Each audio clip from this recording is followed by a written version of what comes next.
Wari couldn't resist. Thief! A shrug from my companion is all I get in response. You used your feminine wiles on me. I wasn't that hungry anyway, but I still feel that point needs to be made.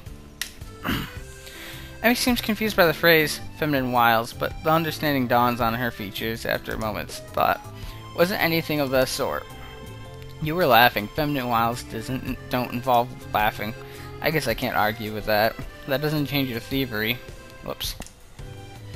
Emmy laughs at my injured tone and gives me a playful shove.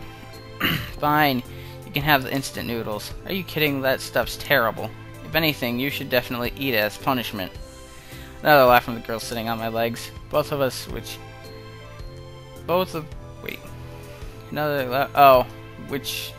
which have fallen asleep by now. Well, okay. Twitch one leg to try waking it up, which has an unintended effect of unbalancing Emmy, who falls aside startled. Eep! Whoops, sorry about that. Legs fell asleep on me. Emmy remains on the ground giggling. I stand up a little shakily, feeling the nerves in my legs return to normal. My eyes wander over the scenery before fixing on the figure of Emmy, who has yet to get up. Her hair is splayed out around her head, her arms are spread, and laughter is bubbling up through her mouth. Everything about Emmy seems condensed into this one image. Her energy, her spirit, her childish giggling. The urge to lay down on the grass with her rises swiftly from the back of my mind to the forefront of my thoughts, and indeed I am convinced that I would love nothing more than just do that. Unfortunately, the sun has set, and it's probably time for us to get back to the dormitories. While Emmy may be happy to stay out here all night, I don't think I have that ability. Besides, homework soon beckons. It wouldn't make sense to start thinking about things like university then slack off, would it? I extend a hand to Emmy to help her up. We should probably get going. Emmy makes a sour face. You're right. She grabs my pre-offered hand and I pull her to her feet and into a hug. Jesus Christ, I can't talk. This time I'm the one who kisses her, unable to resist having Emmy against me. Seems a shame to leave, you know. Yeah, it does. But if we don't get back to school soon, we'll probably get into trouble. Emmy pokes me in the ribs playfully. And you need to do your homework, I'm sure. Sadly, you're absolutely right. I throw my arm around her shoulders and we make the trek back to the school, accompanied by occasional bouts of laughter as our conversation jumps from subject to subject. Oh shit, I got like 5 minutes. Everything from running to school to the peculiar way that one of the cafeteria workers smells. Ew. All too soon we find ourselves outside the girls' dormitory building. Well, I guess I'll be going then. I guess so, huh? Emmy grins at me again with the mischievous look. Are you going to be able to survive without me? I laugh. I'm sure I'll manage. How terrible. Aren't you supposed to say something like, I'll be counting the seconds you are away? Nah, I don't think so. Emmy pulls down into a quick goodbye kiss and steps back, unexpectedly shy. Thanks for dinner. I really had fun. Honestly, I did. So did I. I think we shall have to do it again sometime. Emmy laughs at my deadpan delivery and nods. See you bright and early tomorrow morning, right? You forgot to run off that bread after all. Of course, despite the fact you ate most of it. Yes, despite that. See you later, Sal. As Emmy turns to head inside, I notice something weird. Something so weird that I'm surprised I didn't notice it earlier. She's limping slightly, favoring the left leg. Hey, Emmy? Is your leg okay? Emmy looks confused, or at least fakes confusion. What are you talking about? Your right leg, you're limping. There's this briefest flash of concern on Emmy's face. Either she didn't want me to know, or she didn't think I'd notice, or I prefer to think she just didn't realize it. Oh, that. She shrugs casually. Must have been knocked a little bit out of alignment during the picnic. No idea what would have caused that, of course. I think back to being pinned under the tree. Ah. You should have told me. We could have stopped and fixed it, you know. Emmy waves a hand airily. Nah, it's not that big a deal. Don't worry about it, okay, Sal? It's fine. Why do I get the feeling that she's convincing herself as well? Oh, no! Oh, let her rest. Well, she's probably fine. I imagine she'd say something that if it was really a problem. Heck, she'd probably get annoyed if I kept bringing it up. Yes, she would. Not really, I need to get going. Your attempts to keep me around are doomed to fail. Heh, of course. Just prolonging the goodbye, I suppose. Another grin lights up Emmy's face. Good night, Hisao. Good night. I swear, if that's the wrong choice, I'm gonna freak out. I'll go back to that point and choose the other one. I don't care. I'm not doing a whole playthrough again of that. As she limps inside, I find myself hoping she's okay despite her assurances that she's fine. I think I can call this a successful first date. Oh, also, if you're finding that the parts are kind of intermingled, where like an intro will be mid-thing, I haven't been thinking about that. I've just been plugging them in, because for some reason, Fraps is putting them into, like, 3 to 4 minute chunks. No, not 3 to 4. 3 to 5, sometimes a little more. So I just put a bunch in, and so sometimes get results, so yeah. Hell, any day that ends with Emmy pinning me under a tree to kiss me can't be bad, can it? I didn't think I can call this day. Okay. I head back to my room, mentally thank the gods that Kenji doesn't ambush me in the hallway and get started on my homework. I prefer thank the god too. To what? Shoujo. Alright, I'm gonna stop it after the Katawa Shoujo thingy.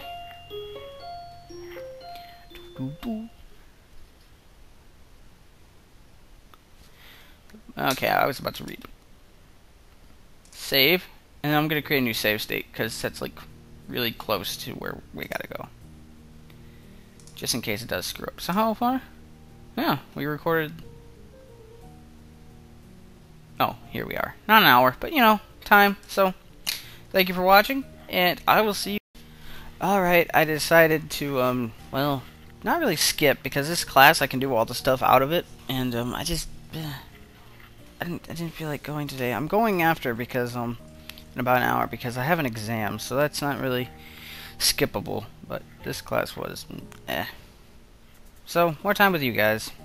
Yay. Anyways, so about an hour. I decided to record more. I looked online and I think it said the good ending that I should have pressed her, but I don't think it's gonna. I didn't see any bad endings for Emmy, so we'll see what happens.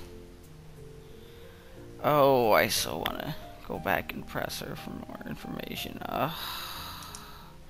It doesn't help that I had trouble sleeping last. Oh, fuck. The morning is. Whoops. The morning is far too early for my taste. It doesn't help that I had trouble sleeping last night. There were simply too many things to think about. My mind refused to slow down. Instead, I replayed the rooftop, the park, and everything else over and over in my mind. There's a small part of my mind that is still. Oh, fuck it. For fuck's sake. I'll be back. So I looked online, and I decided I'd go back to this. Because I really don't want the bad ending. Also, I didn't see a bad ending there. It's just to press Emmy. If I feel it's a bad choice, I'll go to the other one. I can show you here. So see, here's where we're at. Here's where this is where we made the choice. And if not, I can always go back. So, yeah, I'm gonna try pressing Emmy and seeing what happens, and I can always load back. After 1,000 clicks, I discovered skip mode, which is awesome. So yeah, press Emmy. Are you absolutely sure you don't want to go ahead and adjust it before heading up the stairs? You could get hurt if you don't, right? I said it was fine, Hisao. Seriously, don't worry about it.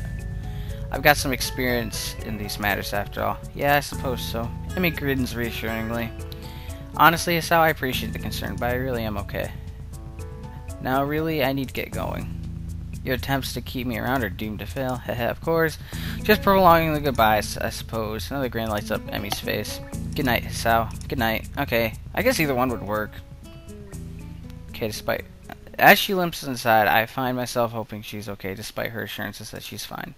I think I can call this a successful first date. Hell, any day that ends with Emmy pinning me under a tree to kiss me can't be bad, can it? I head back to my room, mentally thank the gods that Kenji doesn't ambush and start homework. Yeah, same thing as the other one. I guess I'll just continue from here. Although, now the time is slightly fucked up, because I went back to an older save, and I just did skip mode after about 1,000 clicks. The morning is far too early for my taste. It doesn't help that I had trouble sleeping last night. There were simply too many things to think about. My mind refused to slow down. And again, if that person online, because I just googled Katawa Shoujo Emmy playthrough. I didn't read all of it. I just did that. 11:37. Okay. I got time. There's a small part of my mind that is still paranoid that this is all been some kind of joke, that I'll meet up with Emmy at the track and she'll act like nothing happened yesterday. Pushing these thoughts to the back of my mind, I throw on my running clothes and open the door. Emmy's waiting for me with her usual smile. You're late. Or at least you're not early today. Are you tired or something? I find myself ruefully rubbing the back of my head. Something like that, yeah. Lots to think about and all that. Emmy giggles at my mild understatement. Yeah, I didn't sleep that well either. I was actually glad you weren't early, because I wasn't early either. I wonder if it's the same thing kept us awake. The image of her weeping face passes through my mind. What kept you up? Emmy's expression falters, but she quickly notices my curiosity and forces a smile. Nothing important. She's obviously not telling me something. The question is, should I press the issue? Something's clearly been bothering her for a while. I want to help her, but it would just come off as me being nosy. She's got to know I care about her, though. Are you sure? If something's bothering you, I'm here to help you sort it out. Emmy laughs then, but it's not her usual laugh. There's an edge to it that seems almost bitter. Sort it out? I'm not sure it can be sorted out, Hisao. An almost grin smile crosses her lips. It's like a smile of resignation. I don't think you could help me anyway. That hurts. I don't want to say that it hurts to her, but it does. Doesn't she realize I want to be there for her when things go wrong? Well, I won't push you on the matter, but I'm here for you if you decide later that you'd like to talk about it. It might help. I can see the debate raging behind Emmy's eyes. It seems like she wants to tell me, but not sure whether or not she can. Hey, forget about it for now, okay? We've got running to do. The mention of running, something she can handle, brings Emmy back to her usual self. Right. Hurry up and stretch out, Hisao. We've got to get moving. She takes off like a shot, far quicker than I'm used to. Still, I try to keep pace with her, recklessly testing my limits. It gives me a feeling of freedom, like my heart is no longer important. I find myself wanting to laugh, filled with the feeling of moving beyond what I once called my boundaries. The nurse warnings to not overdo things echo in my mind. I disregard them. This feeling I have, this willingness to risk a heart attack for something so trivial as a morning run, feels out of character for me. But is it? Or rather, should it be? I've got a weak heart, sure. It'll never be capable of the kind of speed and endurance Emmy's capable of. Though I probably wouldn't be able to get that good even if I had a healthy heart.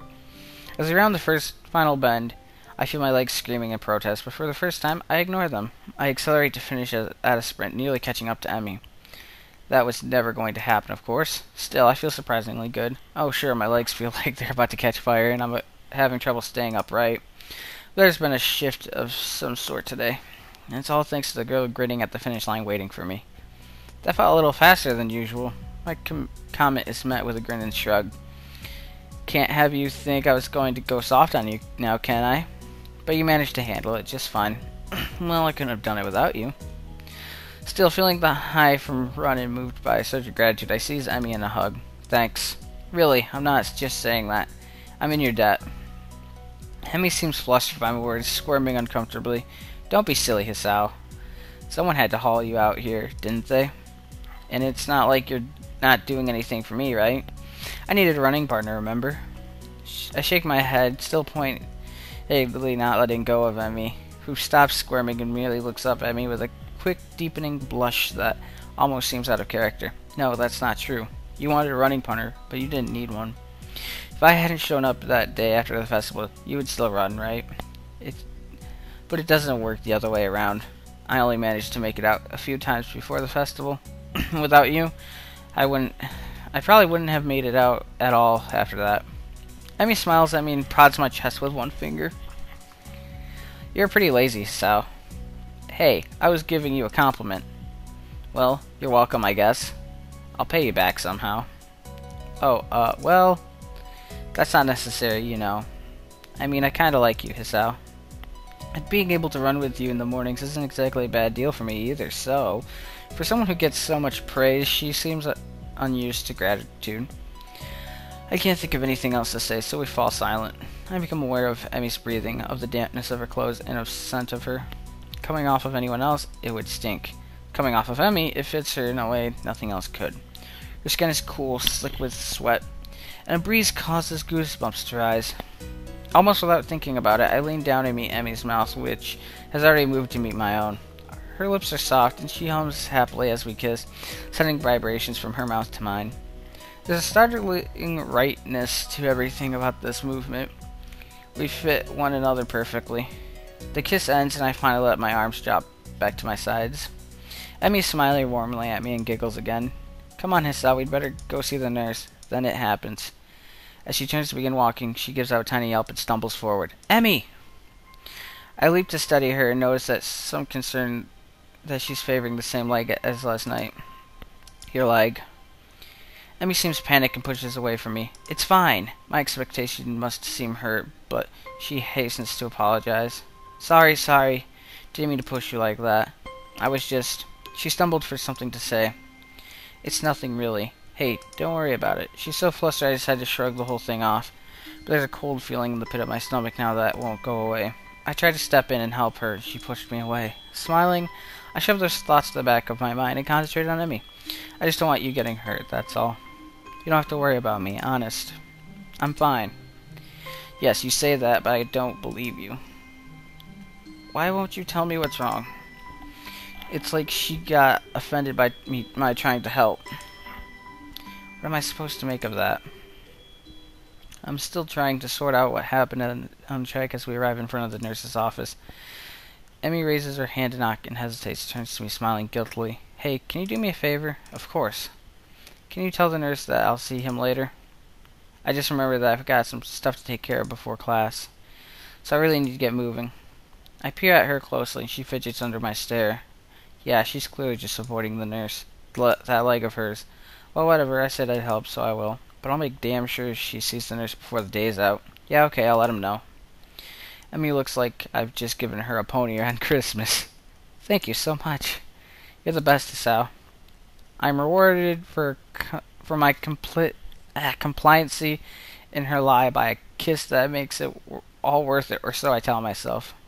As Emmy heads out of the building, trying hard not to let her limp show, I knock on the door of the office. Hey Sal, come on in.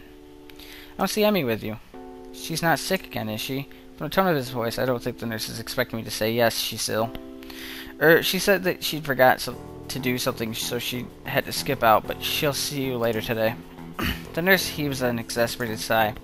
Honestly, that girl, She's been avoiding me. Yesterday she was in and out of here without even taking off her prosthetics, and now this. Well, at least it's not just me Emmy that doesn't want worrying. That's a comfort, I guess. I still feel like I should say something about her leg. I said I'd lie for her, but she really needs to see him. Now that you mention it, she was limping pretty badly today, and last night as well. The nurse's eyes narrow on the words, last night. What exactly were you two doing last night? We were, on a date. The nurse raises his eyebrows as if surprised. Really? Interesting. Huh. Oh, nothing. His gaze turns thoughtful, then he grins at me. You don't think you could use some of that boyfriend charm to get her to come see me today, could you? Of course. I was planning on doing that anyway. I think she's really hurt and just pretending she isn't. Yes, she does that. Afraid I'll make her stop running. Will you? I don't like to, but if it's bad enough that she's been limping, well, I guess I'll have to see what's wrong for myself before I can make that call. I see. Emmy, not allowed to run? Perish the thought.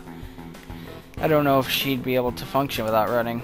No wonder she's reluctant to admit anything's wrong. Well, I'll make sure she sees you. Good. Oh, and before I forget, he grins at me again in the way that, like, vaguely threatening manner. Don't forget that I know what medications you're on. You be careful around Emmy. Got it? Wow, he looks serious, too. Got it. Don't hurt Emmy. Wouldn't dream of it. Grand. I'd hate for you to be late. Huh? Late, as in the late Nisao Nikai. He frowns briefly, dissatisfied. Sounded better in my head. Well, at any rate, get out of here before you miss your first class. You got things to do, I'm sure. Shoo. As I leave, I notice the nurse pulling out his phone and dialing a number. Miko, your daughter's being a pain in the ass again. I'd better head back to my room where I really will be late. Hey, wasn't he supposed to check my heart rate? The lunch bell sounds and I bring myself out of stupor I slipped into during the morning's classes. My lack of sleep last night, coupled with the increased pace of this morning's run, has left me a little exhausted. Despite that, I find myself skipping stairs up to the roof. There's a thrill of excitement now, an addition to the pleasure one gets from eating lunch with one's friends. True, both Emmy and Rin are still my friends, but Emmy has become more than that now. Rin is back to her usual spot on the roof, almost as if she'd never been absent. Feeling better, I take it? A raised eyebrow is my reward for speaking. Better than what? Better than you felt yesterday? Rin gives my question some serious thought. I'm not sure. I think I might have felt rather good for some of yesterday, but it's all fuzzy. Too much cold medicine? Well, I was asleep, and that was usually is pretty good. But I can't remember what it feels like to be asleep because I'm not conscious for it. It's a real problem. Then again, if I knew how good it felt, I might not sleep anymore. But this way, I keep trying, so I guess that's how I can keep from being overtired. An eternal mystery to keep you sleeping at night. Maybe mystery is the wrong word. Intangibility might be a proper way to describe it. I see. No, I don't see at all. I have no idea what she's talking about, but that's okay, since I rarely do. Do you remember what sleeping feels like? Like yesterday. Do you remember what you felt like sleeping yesterday? Well, I actually didn't get a lot of sleep yesterday. Maybe that's because you remember subconsciously. I really think I was worrying about Emmy. Doesn't Emmy worry enough about herself? I hadn't considered that, but it gives me pause. True, but would she ask for help if she needed it? Rin frowns and a raised eyebrow. Will I get a proper answer? Probably not. Is there something she should be asking for help with? Her leg, for starters. This seems to catch Rin's interest. Leg?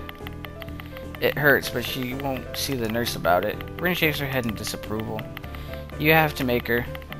Like, she makes me go to class for her own good. Otherwise, she could lose her legs again, and that's just too weird. Losing things twice. Especially if you don't find them again to begin with. Unless prosthetics are the same as finding something. But there's a different kind of loss, isn't it? I think so. I wonder. Wonder what? Emmy seems to have snuck up on Rin and I, though Rin doesn't seem especially surprised, which is itself unsurprising, I suppose. Rin manages to sit herself upright quite expertly, throwing her upper body forward and using her momentum to right herself. Your leg, how's it feel? This earns me a frown and a bit of a glare. It's okay, I think. Not worth worrying about. Tell that to the nurse. He's quite insistent that you visit him, you know. Emmy pounced like I've just told her she's been grounded. He worries too much. It's not a big deal. It's just a little soreness. I try to resist rolling my eyes in exaggeration. Exasperation. I was right the first time. If it's nothing, then you should have no problem seeing him, right? Emmy narrows her eyes suspiciously. Did he put you up to this? Well, maybe a little. But that's not the point. I would have reminded you to see him anyway. It would be terrible to see you really hurt, not doing anything about it. That would make it worse. I don't really want to see you hurt, you know. Call me crazy, but I kinda would prefer to see you happy and healthy. With each statement, Emmy's frown fades a little more, until eventually she's grinning, albeit a little shyly. Well, if you're going to put it that way, then I guess I'll have to see him. Otherwise, you'll keep worrying, and then I'll never hear the end of it, right? That's right, I'll keep bugging you about it. And that might put a damper on our dates. How's the food, Hisao? Talk to the nurse, Emmy? How's the food, Hisao? Talk to the nurse, Emmy. How was your day, Hisao? Talk to the nurse, Emmy. Hisao, I think I'm really to go all the way. Talk to the nurse, Emmy. See, it doesn't work that well. Emmy giggles at my highly pitched rendition of her own voice and gives me an affectionate shove. My voice isn't that high, jerk. I thought it was pretty accurate. Emmy and I stare at Rin for a while before I burst into laughter. Emmy crosses her arms and huffs, mock offended. You're both jerks. Such vile calumnies from you, young woman. I'm stunned that you would call me, of all peoples, wow, what the fuck am I thinking? A jerk. Honestly, I don't know what to think. Emmy sticks her tongue out at me. You ass. So, Rin, how's the art club these days? Rin, seemingly as surprised by the sudden change of topic as I am, takes a minute to think before answering. I believe it is okay. Although Nomiya keeps telling me to work harder. But I don't think he understands my methods. He's always struck me as slightly creepy.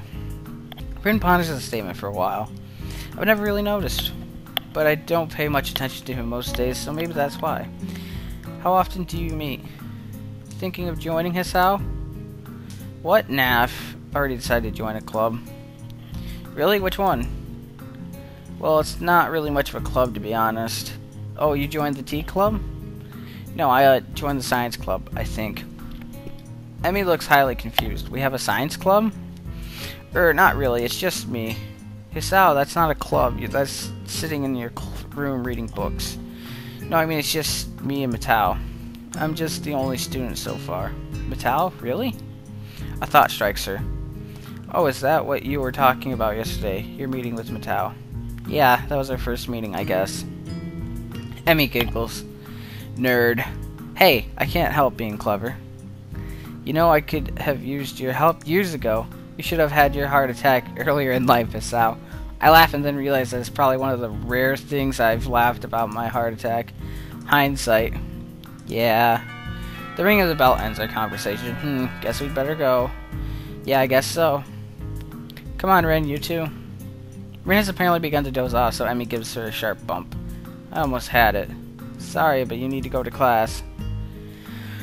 I disagree, but maybe if I nap in class, I'll get it this time. Changing location is sometimes helpful for that kind of thing. Neither Emmy or I bother asking what it is. As we arrive at my classroom, Emmy gives me a quick kiss and heads down the hallway, Rin in tow. I turn to enter the classroom to be met by the duo of Shizune and Misha. God damn it. Misha seems to be fighting a losing battle to keep her from breaking into a fit of giggles, which she translates Shizune's latest rant. While we are pleased, nay thrilled to see how well you've managed to make new friends and forge relationships, and with such a cutie too, Hichan. I think the last part was probably Misha. We nevertheless feel compelled to politely remind you that public displays of affection are PDAs. I always hated that in high school. Are strictly forbidden. Really? That's disappointing, Shichan. By Section 8 of the Code Conduct laid out in the student handbook. In this case, however, ignorance of the law may be your excuse as we are feeling lenient. And the paperwork required to punish both of you would add to the already mountainous volume of work with which confronts us, the sole members of the Student Council. And besides, you two are adorable together. Therefore, consider this a formal warning, and please refrain from such displays in the future, at least when Shizune can see you, Chan. The whole spiel is so patiently ridiculous that I can't help but reply in the same pompous manner. Well, I, for one, feel enlightened. I apologize profusely for my rash actions and will strive to contain my baser impulses which, looking at the time, I fear impel me towards such inappropriate displays of public affection. It is hardly my wish to burden an already overworked student council with such petty matters, and will do my best to keep your lives easier in this matter in the future. At least when Shizune's watching. The last line is delivered with a wink to Misha, who finally loses control of her laughter. Wahahaha! Well said, Hichan. Chuckling a little myself, we enter the classroom. Class is uneventful, and after the final bell rings, I find myself alone with Matao again. So, it looks like we've all assembled for the second meeting of the Science Club? Or is it the first? What do you think? Should we count yesterday as a meeting? Well, we did form the club yesterday, didn't we? That seems like club business, so we can safely call yesterday a meeting. Matao smiles in his usual stilted, awkward way. I wonder if the muscles in his face are just not shaved correctly to let him smile naturally. I don't think it looks that bad, Jesus. You really do have a knack for this, I think. Logical thought processes, that is. I guess so. A scientist speaks with authority, Hisao. The answer here is yes, I do. When the world wants to know how it works, we tell it. Even if we got it in a decent hypothesis. But we must sound certain anyway, because we're authorities on the subject, right? Whoops. He chuckles to go along with his awkward smile at his awkward joke. I'm doing my best not to grimace, but I don't think I'm being too successful. That's entirely false, of course. We know a lot, sure, but nobody's an expert on how the world works. If only because nobody can be sure. With no certainty, there are no experts. But we like to pretend sometimes. There's some things we can be certain of, right? Yes, but no. We know gravity's theirs, for example. To illustrate, Matao picks up a pencil and drops it. See? Still there, but it's good to check every once in a while. That's why he'll still research mucking about with gravity. We're pretty sure we know how it works, but there's always a chance that something isn't how we think it is. So you check and check and check. That's science in a nutshell, Hisao. The whole time I've listened, feeling rather spellbound. Matao seems to be really passionate about this stuff. I think it's hard to tell sometimes how the world works, how humans work, how the universe works. All these questions to be answered. And depending on what I go into, maybe I can even figure out a way to fix my heart. That said, I don't think that's a real priority for me. Oh, it's 12. I don't want to stop recording. I'm going to have to soon. Besides, as we start discussing the book you gave me yesterday, I find myself more and more interested in that than my heart condition. Before we even realize, an hour's gone by. Well, let's call this meeting over for now, okay? I'll have another meeting tomorrow, or the day after. He considers this for a moment. Call it the day after. I've got a lot of grading to do. Okay, see you then. As I exit the classroom, I realize I don't really have anything to do tonight. Emmy and I didn't make plans, so I guess I'll go to the library. It beats doing homework in my room anyway. The library always seems cooler than the rest of the building. Probably to keep the books from getting damaged by excessive heat and humidity. Books are sturdy objects, but if you want to keep them in good condition, it takes a little effort. I've got several books that are so well worn, the pages are barely clinging to the spine. It seems impossible for them to still be usable, but if you handle them with care, I make my way to the main desk, where I spot Yuko busying herself with something or another. She smiles as I enter and waves. Hello, Hisao. Good to see you again. What are you looking for this time? Nothing in particular, I guess. I just didn't really feel like going back to my room is all. Yuko nods. Well, if you're unoccupied, maybe you can help me look for something? Sure, what do you need? Yuko brings her finger to her lips and looks around furtively. She seems to be looking for eavesdroppers. Come closer. I take a few hesitant steps forward, feeling distinctively unnerved. Yuko lowers her voice to a confidential whisper. I'm on a trail of the Yamaku cat burglary. The what? Shh, the walls have ears, Hisao. Or they might. But listen, those missing books, remember them? Yeah. Well, they weren't missing, they were stolen. I'm convinced of it. I remember you saying something of the sort earlier, but how do you know? Leans in closer and if possible whispers even lower. Because I found one of his hiding places. You did what? Yuko looks triumphant. Found one of his stashes. It was under one of the stairwells in the boys' dorm. 3 books I've been looking for, all there. I suspected a thief before, but this proves it.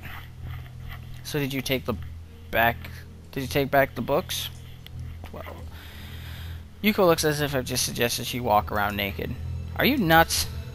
He can't know I'm onto him. He might go to ground and evade capture. Uh-huh. So what do you need my help with, then? Casts another glance around the library and leans in closer. You've got to spy for me. Spy? Yeah, like when you're in the dorms, you know. Keep an eye out for suspicious activity. What constitutes suspicious, anyway? I mean, Kenji's a pretty suspicious dude, but I'll wager he barely goes to class, much less sneaks into the library to pilfer books, except for... I know it's him. Still, what's the harm in saying yes? At least it'll get me out of this weird conversation. Yeah, I can do that, no problem. Yuko straightens up and claps excitedly. Great! Now hurry up and talk about something else in case someone comes in. How's the school treating you? Pretty well, actually. I've been running in the mornings with... Emi Barzaki, right? Yeah. How'd you know? I served you two in tea house, remember? I deduced that you were going to run with anyone, it would probably be her. She looked pleased with herself. Impressive. Anyway, yes, we've been running in the mornings, and we kind of started dating. Claps her hands together excitedly. Yuko. I don't know why I didn't say her name. Really, that's great. I need to stop checking the damn clock, but I'll bet you two are great together. I love seeing people find one another like that, you know? I even thought to myself when I walked into the Shanghai that one time, I wonder if that kid will wind up with one of those girls. Really. Yuko doesn't seem to notice me somewhat weirded out tone and nods affirmatively. Yep, I could tell that you'd wind up with one of them, you know. I've got an eye for that sort of thing. Of course, her expression droops slightly. I'm not so good at it myself. I'm sure that's not true. Oh, it's true. I met this guy once. We got along really great, but it turned out he was younger than me. That was kind of weird, but not terribly so.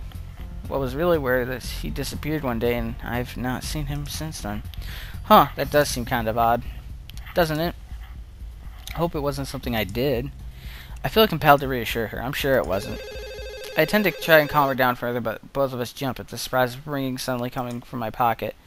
Yuko sighs steadily herself as I pull the phone from my pocket. I feel a little sheepish for indirectly causing the incident. Emmy, what's up? Oh, thank God I haven't called your phone before, so I didn't know if this number would work or whether you would pick up. I can't. Whoa there, Emmy, slow down. What's wrong? There's a pause on the other side of the line, during which I can hear Emmy trying to control her breathing in order to calm down. Something's got her terribly agitated. It's starting to agitate me. Can you stop by? Like now, or shortly after now? I really need to talk to you. There's a tone of pleading in the last statement that I don't think I've ever heard from her. Of course, I'll be right there. Hold steady, okay? In my increasingly agitated state, I've apparently started saying things that don't quite make sense. Okay, I'll be okay. See you soon. I press the button to end the call before slipping the phone back into my pocket. Apologize to Yuko for running off. And run off. Perhaps at some point I would have stopped to think about the time or how suspicious it looks for a guy to enter the girl's dorm at this hour. Except right now, I'm just concerned with getting to Emmy and finding out what's wrong and how I can help her. I knock on the door. I'm greeted with a subdued "Come in." Something is very wrong as I stare at the scene before me. Emmy's there, yes, but she's in a wheelchair, and her legs are missing. I glance around the room and see that them sitting in a corner, looking like they've been thrown there. Emmy responds to my interest with a lopsided grin that is both pleased to see me and completely utterly heartbroken. Hi, Hisao. It looks like she's been crying, but if she was, she has stopped now. I notice that I'm a little out of breath, having taken the stairs 2 at a time in order to get here. My heart doesn't seem to mind this strain, though. I file this happy fact away for later consideration. Like when I'm not staring somewhat dumbstruck at my girlfriend in a wheelchair. Realize I have not responded to her greeting. My brain lurches into gear. Emmy, what happened? Guess I should have listened to you, Hisao. My leg's got a nasty infection. I'm not allowed to run on it for at least a couple of weeks. She gives a bitter laugh that shouldn't be coming from her. Heh, I can't even walk on it. I could have used a crutch to keep one of my legs, but I didn't see the point. Why hop? You can't run on one leg. At least this way I can still, I don't know, roll fast or something. Yeah, that's good, right? My awkward attempt to look at the bright side seems appreciated, but not really effective. Emmy shrugs it again. It's just kind of a nuisance. I mean, we can't even eat up on the roof anymore. No wheelchair access. Yeah, but that's not a big deal, right? I mean, we can still eat together, and that's the important thing. That lopsided grin again. It hurts to look at it. I suppose so, yeah. But like I said, it's a nuisance. I mean, I haven't really used a wheelchair, and she thinks for a minute. Maybe 7 years? Something like that, anyway. A long time. I'm afraid I'm a bit out of practice. Well, fortunately, it's only temporary, right? Emmy nods. Oh yeah, of course. It's not like I've lost them permanently. But it's a pain in the ass all the same. I nod sympathetically. There's not much else I can do after